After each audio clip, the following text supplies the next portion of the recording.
திமுக எதிர்பார்த்த அளவு வெற்றி கிடைக்கல. கொளத்தூர்லயே முன்னாள் முதலமைச்சர் சொந்த தொகுதியிலே தோல்வி அடைஞ்சிருக்காரு. சேகர் பாபு மேல நடவடிக்கை எடுக்கணும்னாங்க, ஒன்னும் எடுக்கிற மாதிரி தெரியல. நேத்து அந்த கூட்டம் நடந்ததுல மாவட்ட செயலர் கூட்டம், அதுல லாஸ்ட் ரோல உட்கார வச்சாங்களா சேகர் பாபுவை. அதுதான் அந்த நடவடிக்கையா?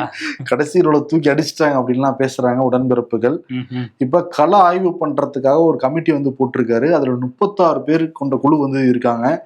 ஜூன் 5ஆம் தேதிக்குள்ள அறிக்கையை கொடுக்க சொல்லியிருக்காரு திமுக தலைவர் ஸ்டாலின். தோல்விக்கான காரணம் என்ன, எப்படி வாக்கு சரிஞ்சுது, தொகுதியில் என்னென்ன மாதிரி பிரச்சனைகள் இருக்கு அப்படின்னு சொல்லிட்டு தொகுதி வாரியா கேட்டிருக்காராம். திருச்சி தெற்கு செயற்குழு கூட்டம், தெற்கு மாவட்ட செயற்குழு கூட்டத்துல ஒரு தீர்மானம் நிறைவேற்றிருக்காங்க.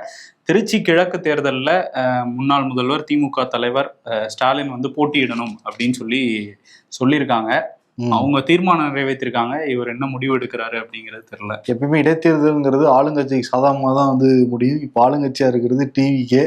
அது இல்லாம இப்ப முதல்வர் நின்று ஜெயிச்ச தொகுதி வேற அது. முன்னாள் முதல்வர் நிப்பாரா, இன்னொரு தடவை தோத்துட்டா இதுவாயிரும்ட்டு யோசிப்பாங்கன்னு தான் நினைக்கிறேன். ஆமா.